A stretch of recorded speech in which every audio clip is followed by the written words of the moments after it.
नमस्कार, मैं रवीश कुमार। ईरान और इसराइल के बीच जंग से जुड़ी कई बड़ी खबरें हैं।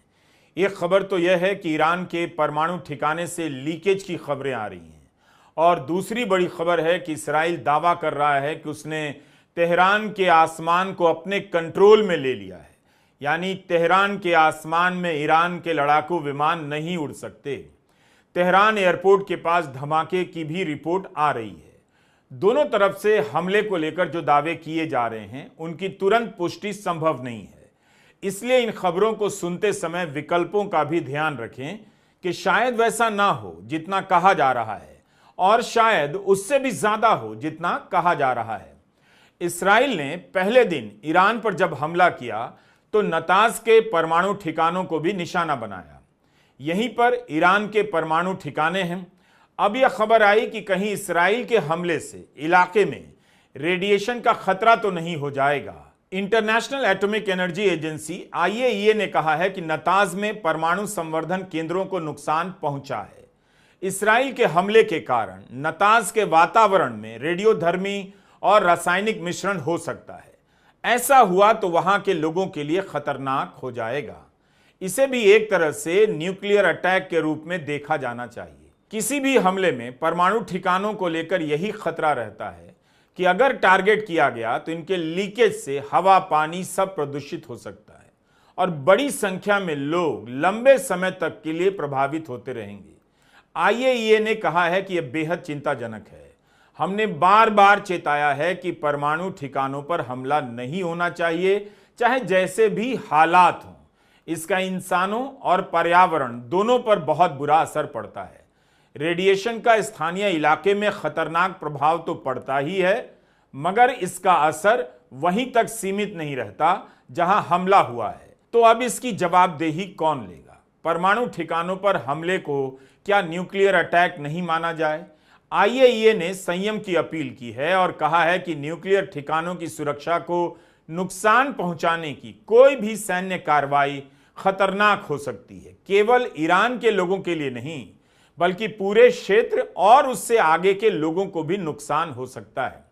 रेड क्रॉस कमेटी ने अपने वेबसाइट पर लिखा है कि परमाणु प्लांट को नागरिक ढांचे के रूप में देखा जाता है।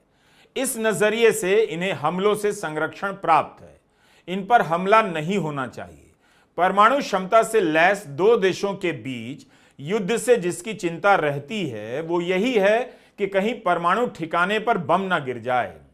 तब फिर जो रेडिएशन होगा वो दूर दूर तक के लोगों के लिए खतरनाक हो सकता है। 1977 में जिनीवा कन्वेंशन के तहत आर्टिकल 56 स्वीकार किया गया। इसके तहत एक प्रोटोकॉल तय हुआ कि न्यूक्लियर प्लांट पर किसी भी सूरत में हमला नहीं होना चाहिए। ऐसे हमले खतरनाक हो सकते हैं। इस आर्टिकल का उल्लंघन युद्ध अपराध माना जा सकता है। तो अब क्या होगा? इसराइल इसकी जिम्मेदारी लेगा? ईरान के परमाणु ठिकाने पर किस अधिकार से इसराइल ने हमला किया? अगर बड़ा नुकसान हुआ, रेडिएशन हुआ है, तो पूरे इलाके के लोगों पर असर पड़ेगा। उसकी जिम्मेदारी कौन लेगा? इसराइल ने बीती रात मशहद शहर के एयरपोर्ट पर हमला किया। मशहद ईरान के काफी भीतर का इलाका है। इसराइल की सीमा से 2300 किलोमीटर दूर धार्मिक केंद्र माना जाता है। इतने भीतर तक घुसकर हमला कर इसराइल दिखाना चाहता है कि ईरान के अंदर तक वह हमला कर सकता है। ईरान के हमले का असर भले मीडिया की रिपोर्टिंग में कम दिख रहा हो, लेकिन इसराइल की बेचैनी और चेतावनियों में ज्यादा दिखाई दे रहा है। आगे अंजाम क्या होगा? लेकिन अभी तक ईरान कमजोर नहीं पड़ रहा। एक सवाल है कि अगर इसराइल ने इतनी शक्तिशाली गुप्तचर सेवा बना ली है, टेक्नोलॉजी में महारत हासिल कर ली है, खतरनाक लड़ाकू विमान बना लिए हैं, पेजर से धमाका कर देता है, ईरान के ही सेना की टॉप लीडरशिप को उनके घर में उड़ा देता है। ऐसा नहीं है कि इसराइल ने अपने हमलों से चौंकाया नहीं, फिर भी वह इतना शक्तिशाली होते हुए ईरान से अकेला क्यों नहीं भिड़ रहा है? बड़ा सवाल है कि क्या इसराइल अकेले ईरान से भिड़ सकता है? इसराइल के पास अमेरिका की ताकत है, लेकिन ईरान अकेले दम पर 4 दिनों से अपनी मिसाइलों से सिहरन पैदा कर दे रहा है। युद्ध के समय की खबरों की पुष्टि मुश्किल है, लेकिन ईरान ने 300 से अधिक मिसाइलें छोड़कर तबाही मचाने का दावा किया है। उसके कुछ वीडियो बता रहे हैं कि इसराइल को कम नुकसान नहीं हुआ है। इसराइल की तरफ से ऐसे वीडियो भी जारी किए जा रहे हैं कि उसके नागरिकों को कोई फर्क नहीं पड़ रहा, वे सामान्य काम में व्यस्त हैं। लेकिन वीडियो इसके भी आ रहे हैं कि इसराइली बंकर में भागकर शरण ले रहे हैं। आजकल इसराइली अपने घर से ज्यादा घर के नीचे बने बंकरों में रह रहे हैं। इस समय एक बात नोटिस कर रहा हूं कि पश्चिमी मीडिया की रिपोर्टिंग में केवल इसराइल नहीं है, ईरान का भी हमला है और उसके हमले से नुकसान की भी खबर है। एक तरफा जैसा कुछ नहीं दिखता। पश्चिमी मीडिया तेल अवीव से लेकर हाइफा सिटी से रिपोर्टिंग कर रहा है। बीबीसी की टीम हाइफा शहर से रिपोर्ट कर रही है, दिखा रही है कि शहर में भारी नुकसान हुआ है, बहुत सारी इमारतें गिर गई हैं, जलती हुई कारें दिखा रहा है बीबीसी। इसका मतलब है कि हाइफा शहर में नुकसान तो हुआ है। अब रही बात कि क्या हाइफा बंदरगाह को नुकसान पहुंचा है। ईरान का तो ऐसा ही कुछ दावा है, लेकिन हाइफा बंदरगाह के बंद होने की खबर नहीं आई है। इस बंदरगाह का संबंध भारत के अदानी समूह से भी है। यहां अदानी समूह ने अरबों रुपए का निवेश किया है।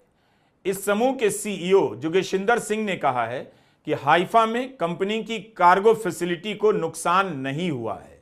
नुकसान की खबरें सही नहीं हैं। ईरान ने दावा किया है कि हनीफा शहर के सैनिक और ऊर्जा ठिकानों को टारगेट किया गया है। अदानी समूह का कहना है कि हाइफा बंदरगाह को नुकसान नहीं पहुंचा, बंदरगाह चल रहा है। मगर हाइफा में सही स्थिति क्या है, इसके बारे में कोई ठीक से नहीं जानता। टाइम्स ऑफ इसराइल ने रिपोर्ट किया है कि स्थानीय पुलिस हाइफा में हुए नुकसान की रिपोर्टिंग करने नहीं दे रही है। विदेशी पत्रकारों को रोका जा रहा है। इस रिपोर्ट में बताया गया है कि मिसाइल अटैक पर लाइव रिपोर्टिंग करने वाले अंतर्राष्ट्रीय पत्रकारों को पुलिस हाइफा इलाके से हटा रही है। तटीय जिला पुलिस ने जाकर छानबीन की और स्थिति को अपने नियंत्रण में लिया है। इसराइल के शहरों से पश्चिमी मीडिया की रिपोर्टिंग से कुछ सवाल उठ रहे हैं। पहला तो यही कि इसराइल ने एक झटके में अपनी जमीन से CNN, BBC, फॉक्स न्यूज को रिपोर्टिंग करने की अनुमति कैसे दे दी। इसी इसराइल ने इन्हीं इंटरनेशनल मीडिया को गजा से रिपोर्टिंग नहीं करने दी। गजा में 200 से अधिक स्थानीय पत्रकारों के मारे जाने की खबरें हैं।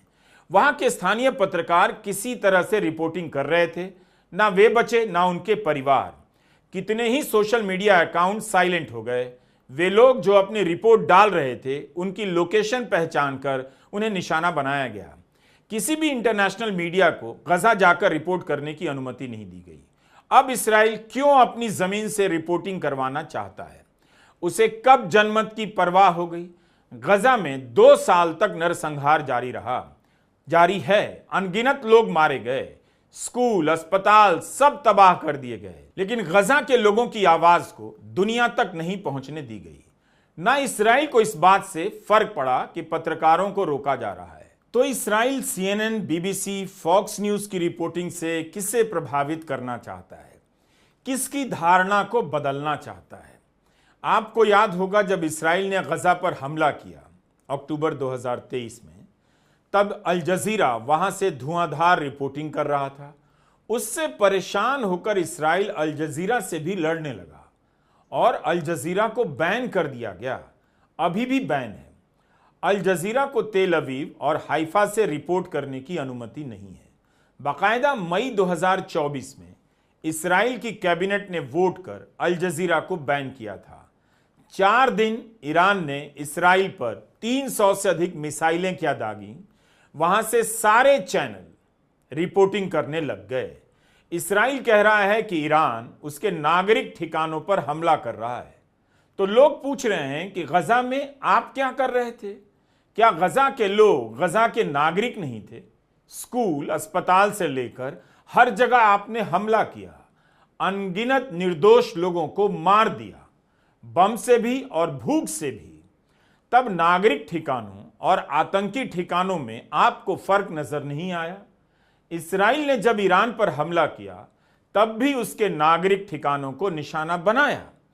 एक बात यह भी कही जा रही है कि इसराइल ने जानबूझकर अपनी गुप्तचर एजेंसी मोसाद का मुख्यालय नागरिक इलाके में बनाया। वही इसराइल जो हमास पर आरोप लगाता था कि वो नागरिकों को ह्यूमन शील्ड के रूप में इस्तेमाल कर रहा है। इसका मतलब यह हुआ कि जब गजा पर बम गिराना था तब कहा कि नागरिक ठिकानों को टारगेट कर रहे हैं क्योंकि वहां आतंकवादी छिपे हैं। लोग सोशल मीडिया पर पुरानी रिपोर्ट डालकर दिखा रहे हैं कि कैसे इस्राइल ने लोगों की आबादी में घुसकर अपने ठिकाने बनाए हैं।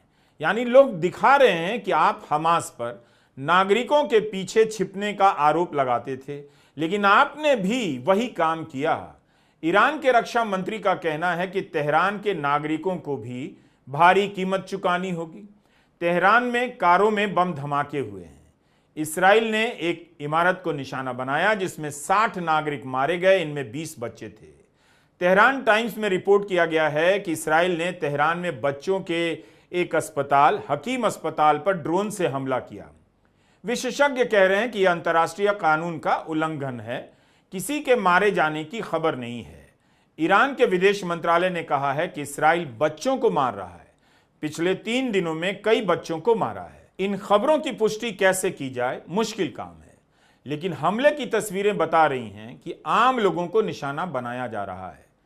ईरान और इस्राइल दोनों ने रिहायशी इलाकों को टारगेट किया है। दोनों की लड़ाई ने सीमा पर युद्ध की समझ बदल दी है। आमतौर पर युद्ध को सीमा और सीमावर्ती इलाकों तक सीमित माना जाता था, लेकिन ईरान ने अपनी क्षमता से इस्राइल की राजधानी तेल अवीव के भीतर मिसाइलें दाग दी हैं और इस्राइल भी तेहरान से लेकर ईरान के भीतरी शहरों को टारगेट कर रहा है।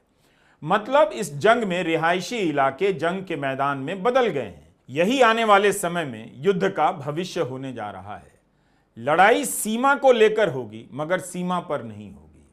ईरान और इराक के भीतरी मोहल्ले में यह लड़ाई चल रही है। ईरान यह भी दावा कर रहा है कि अपने देश में सक्रिय मोसाद के 2 एजेंट को पकड़ा है। एक एजेंट इस्माइल फाखरी को फांसी दिए जाने की भी खबर है। ईरान की तरफ से वीडियो जारी किया गया है कि भारी मात्रा में विस्फोटक से भरा एक ट्रक जब्त कर लिया गया। इस ट्रक से 23 ड्रोन बरामद हुए हैं। इसके पहले भी ईरान के भीतर मोसाद के एजेंटों के गिरफ्तार करने का दावा किया गया था। तो दोनों तरफ से ऐसे ऐसे दावे किए जा रहे हैं जैसे आज ही सब कुछ मिट गया है। इस्राइल का तेहरान पर कब्जा हो गया है और मानो ईरान का तेल अवीव पर। इस्राइल ने ईरान में तबाही मचाई होगी क्योंकि वह सक्षम है, उसके पास अमेरिका की ताकत भी है, लेकिन ईरान कैसे तबाही मचा रहा है, उसके पास क्या कुछ है, इसके बारे में ठीक ठीक जानकारी की घोर समस्या है। ईरान की सैन्य क्षमता के बारे में भी और उसकी मिसाइलों ने सैनिक ठिकानों को कितना नुकसान पहुंचाया है उसकी भी जानकारी कम है। प्रामाणिक जानकारी की कमी है। इसके बाद भी दिख रहा है कि ईरान कमजोर नहीं पड़ रहा। उसकी मिसाइलें इस्राइल के अभेद्य माने जाने वाले सुरक्षा कवच आयरन डोम को छकाकर तेल अवीव से लेकर हाइफा सिटी तक पहुंच रही हैं।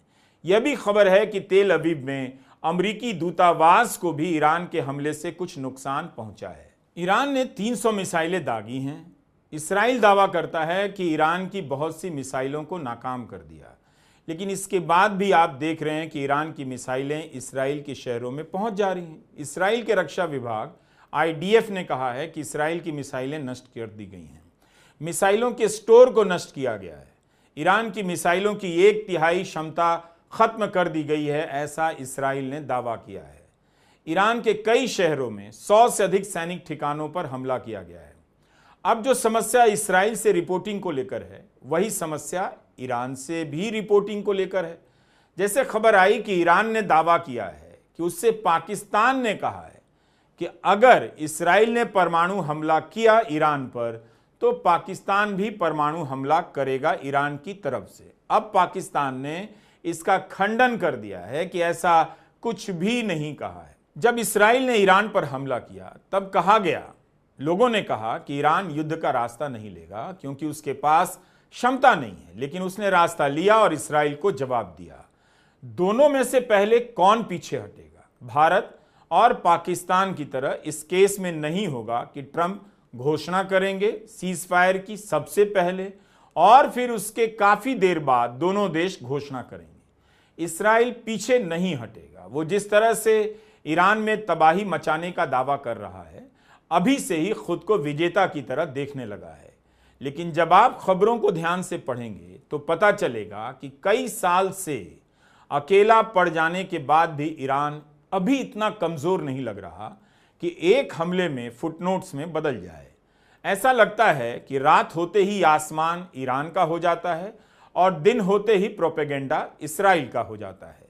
नमस्कार, मैं रवीश कुमार।